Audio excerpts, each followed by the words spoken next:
Jubilee hills ఉప ఎన్నికల్లో మా పార్టీ అభ్యర్థి స్వర్గీయ మాగంటి గోపీనాథ్ గారి సతీమణి శ్రీమతి మాగంటి సునీత గోపీనాథ్ గారు పోటీ చేసి ఇంకా ఎన్నికల ఫలితాలు వచ్చి 24 గంటలు కూడా కాలేదు.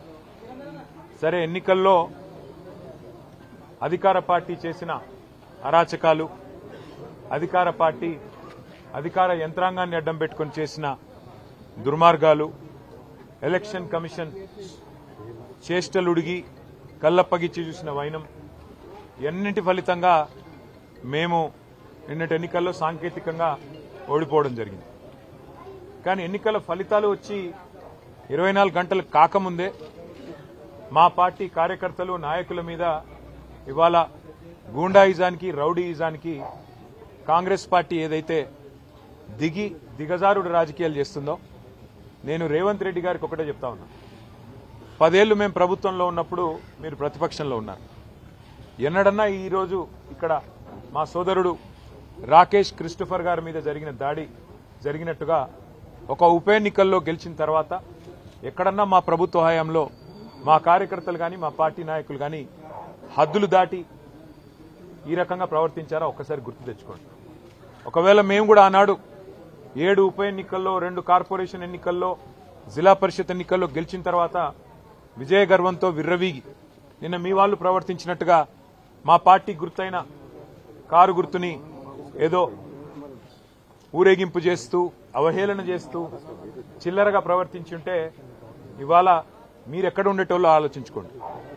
సోదరుడు రాకేష్ క్రిస్టోఫర్ గారి మీద, ఒక క్రిస్టియన్ మైనారిటీ కమ్యూనిటీకి సంబంధించిన సోదరుడు, ఆయన మీద రెహమత్ నగర్ లో జరిగిన ఈ దాడిని నేను పూర్తిగా ఖండించడమే కాదు, ఆయనకి జరిగిన ఈ దాడికి బాధ్యత కూడా ఖచ్చితంగా కాంగ్రెస్ పార్టీయే వహించాల్సి ఉంటుంది. ఎన్నికల్లో కొన్ని ఎన్నికలు గెలుస్తాం, కొన్ని ఎన్నికలు ఓడిపోతాం. ఎన్నికలు జరిగినంత కాలం ఎవరి పార్టీకి వాళ్ళు ప్రచారం చేసుకుంటాం. కానీ ఎన్నికలు అయిపోయిన తర్వాత కూడా ఈ రకంగా కక్షపూరితంగా వ్యవహారం చేస్తాం, ఈ రకంగా రాజకీయం చేస్తాం, రౌడీజం చేస్తామంటే తెలంగాణ ప్రజలు అన్ని చూస్తున్నారు. తగిన సందర్భంలో తగిన విధంగా బుద్ధి చెప్తారు. మేము తమ్ముడు రాకేష్ క్రిస్టోఫర్ గారికి, వారి కుటుంబానికి, వారి శ్రీమతికి, వారి కూతురికి, వారి కుమారుడికి, వారి తండ్రి గారికి అందరినీ కలిసినాము. విష్ణువర్ధన్ రెడ్డి గారు, సునీత గారు, కౌశిక్ రెడ్డి గారు, అట్లాగే మా నాయకులందరం కూడా కలిసి, మా కార్పొరేటర్లు అందరం కూడా కలిసి ఆ కుటుంబానికి ధైర్యం చెప్పడానికి, ఎన్నికలు మా కూకట్పల్లి ఎమ్మెల్యే కృష్ణారావు గారు అందరం కూడా వచ్చి వారికి ధైర్యం చెప్పే ప్రయత్నం చేస్తా ఉన్నాం. అట్లాగే నేను ఇంకొక మాట కూడా ఇస్తా ఉన్నా, ఎన్నికల ముందు చెప్పాను, మళ్ళీ చెప్తా ఉన్నా. జూబ్లీహిల్స్ నియోజకవర్గంలో ఏ కార్యకర్తకి ఏం జరిగినా కంటికి రెప్పలాగా కాపాడుకునే బాధ్యత నాది, పార్టీది. వదిలిపెట్టే సమస్య లేదు. ఒక ఎన్నికల్లో గెలవచ్చు, ఒక ఎన్నికల్లో ఎదురుదెబ్బ తగలొచ్చు, కానీ కార్యకర్తల విషయంలో మాత్రం ఎక్కడ ఎవరికి ఏ అన్యాయం జరిగినా, ఎక్కడ ఎవరికి ఏ చిన్న నొప్పి కలిగినా తప్పకుండా ఇదే రకంగా వాళ్ళ ఇంటి ముందుకు వస్తాం. అర్ధగంటలో వస్తా అని చెప్పినా ఇలా వచ్చినాం. రేపు కూడా ఇట్లే ఉంటాం. మంగళవారం నాడు జూబ్లీహిల్స్ నియోజకవర్గ కార్యకర్తల సమావేశం కూడా ఏర్పాటు చేస్తా ఉన్నాం. ఆ రోజు మిగతా అన్ని విషయాలు కూడా డీటెయిల్డ్ గా మాట్లాడుకుందాం. కానీ ఖచ్చితంగా ఈ రోజు జరిగిన ఈ దాడికి కాంగ్రెస్ బాధ్యత తీసుకోవాలి. మరి కాంగ్రెస్ పార్టీగా ముఖ్యమంత్రి రేవంత్ రెడ్డి బాధ్యత తీసుకోవాలి. మీరు కనుక సంయమనంతో వ్యవహారం చేయకపోతే, విజయ గర్వంతో ఇట్లాగే విర్రవీగితే తప్పకుండా ప్రజలు బుద్ధి చెప్తారు, తప్పకుండా మేము కూడా బుద్ధి చెప్పాల్సిన పరిస్థితి వస్తుందని చెప్పి కూడా కాంగ్రెస్ నాయకులకు చెప్తూ, రాకేష్ క్రిస్టోఫర్ గాని అట్లాగే జూబ్లీహిల్స్ నియోజకవర్గంలో ఉన్న కష్టపడి పనిచేసిన కార్యకర్తలందరికీ శిరస్సు వంచి వారికి ధన్యవాదాలు. ఎందుకంటే గతంలో మాకు 80,000 ఓట్లు వస్తే ఇప్పుడు కూడా 75,000 ఓట్లు వచ్చినాయి. ఓట్లేం తగ్గలేదు, కేవలం 5,000. అది కూడా ఇన్ని రిగ్గింగులు, ఇన్ని గూండాగిరి, ఇన్ని దొంగ ఓట్లు, ఇన్ని పైసలు పంచి, చీరలు పంచి, కుక్కర్లు పంచి, ఇన్ని కథలు పడ్డాక ఆడికి కూడా 75,000 ఓట్లు మా అభ్యర్థికి వచ్చినాయి, మా పార్టీకి వచ్చినాయి. ఇదేమి స్వల్ప సంఖ్య కాదు. తప్పకుండా తిరిగి మళ్ళీ భవిష్యత్తులో కొడతాం. జూబ్లీహిల్స్ లో మళ్ళీ గులాబీ జెండా ఎగిరేస్తాం. Thank you. సరే, ఎవరిది అహంకారమో ఎవరిది ఏందో నిన్న వాళ్ళు విజయ గర్వంతో తీసిన ఊరేగింపులోనే కనబడ్డది. మేము ఎన్నో ఎన్నికలు గెలిచాం గతంలో. ఎప్పుడన్నా ఇంత అహంకారపూరితంగా ఒక పార్టీ గుర్తును అట్లా బజార్లో ఈడుస్తూ క్రేన్లు పట్టుకొని అంత చిల్లరగా ఎప్పుడన్నా ప్రవర్తించామా? గతంలో అట్లాంటి ఎన్నికల్లో కాంగ్రెస్ పార్టీకి డిపాజిట్లు కూడా రాలేదు.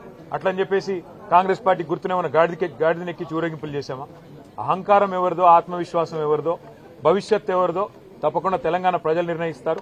ఒక ఎన్నికల్లో గెలుపుతోనే ఇంత మిడిసిపడితే, ఒక ఎన్నికల్లో గెలుపుతోనే ఇంత ఎగిరెగిరి పడితే మరి గతంలో 10 ఏళ్ల పాటు అప్రతిహతంగా అన్ని ఎన్నికలు గెలిచిన మేము ఎట్లా ప్రవర్తించి ఉండాలో ఒకసారి ఆలోచించుకోమని కాంగ్రెస్ పార్టీకి నేను చెప్తాను. ప్రచారం టైంలోనే దాదాపు నవీన్ యాదవ్ చెప్పాడు, నేను కనుక గెలిస్తే జూబ్లీహిల్స్ లో బీఆర్ఎస్ ఉండనివ్వాలని చెప్పేసి. దానికి సంబంధించి వాస్తవంగా నేను చెప్తున్నా, ఇది సాంకేతికంగా వాళ్ళు గెలిచారు తప్ప ఇంత రిగ్గింగు, ఇన్ని దొంగ ఓట్లు, ఇన్ని పైసలు, ఇన్ని చీరలు, ఇన్ని కుక్కర్లు, ఇవన్నీ ఇప్పుడు రేమత్ నగర్ లో మీరు ఇక్కడ ఉన్నారు కదా, మొత్తం విలేకరులు ఇల్లు తిరిగి అడగండి. ఎన్ని డబ్బులు పంచారు, ఎన్ని కుక్కర్లు పంచారు, ఎన్ని రకాల తాయిలాలు పంచారు, ఎన్ని ఆపసోపాలు పడ్డారు. చివరికి అరకొర మెజారిటీతో ఇన్ని దొంగోట్లు వేయించుకుంటే ఇంత రిగ్గింగ్ చేస్తే చావు తప్పి కన్నులోట పోయినట్టు గెలిచినారు. అదో గెలుపు అనుకుంటే అది వాళ్ళ కర్మ, నేనేం చేయలేదు. మీరు గతంలో చెప్పిన 20,000 ఓట్లు దొంగోట్లు ఉన్నాయని చెప్పి పవర్ పాయింట్ ప్రెజెంటేషన్ ఇచ్చారు. వాళ్ళ మెజారిటీ కూడా దానికి సరిపోతుంది. భవిష్యత్తులో మీరు ఈసీ దీనిపై చర్యలు తీసుకొని ఎటువంటి కార్యాచరణ? ఎలక్షన్ కమిషన్ కాదు, తెలంగాణ ప్రజలే ఆలోచించాలి. ఎన్ని రకాల ప్రలోభాలు, ఎన్ని రకాల కుట్రలు, ఎన్ని రకాల కుతంత్రాలు, ఇవన్నీ ప్రజలు కూడా చూస్తున్నారు. మొత్తం ఎలక్షన్ రోజు ఏం జరిగిందో ప్రజలు చూశారు. కాబట్టి భవిష్యత్తులో మిగతా అన్ని విషయాలు మాట్లాడుకుందాం. ఇవాళ మాత్రం కేవలం మా సోదరుడు రాకేష్ క్రిస్టోఫర్ గారికి, వారి కుటుంబానికి, జూబ్లీహిల్స్ నియోజకవర్గంలో ఉన్న ప్రతి కార్యకర్తకు ధైర్యం చెప్పడానికి నేను ఇక్కడికి వచ్చినాను. తప్పకుండా భవిష్యత్తులో కూడా ఇదే స్థాయిలో, ఇదే పద్ధతిలో ఎక్కడ ఎవరికి చిన్న ఇబ్బంది కలిగినా వారి దగ్గరికి వస్తాము, వారికి అండగా నిలబడతాము. కాంగ్రెస్ పార్టీ గూండాయిజం మానుకోకపోతే ప్రజలే బుద్ధి చెప్పే విధంగా ప్రజల్ని కూడా చైతన్యం చేస్తాం. Thank you.